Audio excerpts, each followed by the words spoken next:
اعوذ باللہ من الشیطان الرجیم، بسم اللہ الرحمن الرحیم۔ حضرت امام علی علیہ السلام ارشاد فرماتے ہیں کہ جس گھر میں یہ تین کام ہوں گے وہ گھر رحمت اور برکت سے محروم رہے گا۔ اس گھر میں رزق میں برکت نہیں ہوگی، محتاجی ہوگی، مفلسی ہوگی، غربت ہوگی۔ جب پوچھا گیا تو سب سے پہلا امیر المومنین نے ارشاد فرمایا کہ وہ گھر کہ جس گھر میں میاں بیوی ہر وقت لڑتے جھگڑتے رہتے ہو، ہر وقت لڑائی رہتی ہے، فرمایا اس گھر میں اللہ کی رحمت کے فرشتے نازل نہیں ہوتے۔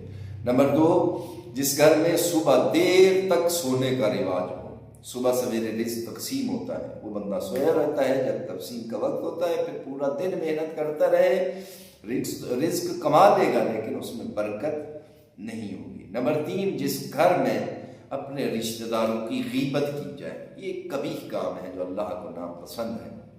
جس گھر میں اپنے رشتہ داروں کی غیبت کی جاتی ہے، اس کو صحیح معنی ان کو حقوق نہیں ملتے اور وہ اس گھر میں آنا پسند نہ کریں، نفرت کریں۔ فرمایا جس گھر میں آپ کے رشتہ دار آنا پسند نہیں کرتے تو اللہ کی رحمت کے فرشتے بھی اس گھر میں آنا پسند نہیں کرتے، اور وہ گھر مفلسی، غربت، محتاجی اور مختلف مسائل میں گھرا رہتا ہے اور اس گھر میں برکت نہیں ہوتی۔ دعا ہے خلاق دو عالم آل محمد کی پاک عزت و عظمت کے صدقے میں ہمیں ان تین کاموں سے بچنے کی توفیق عطا فرمائے۔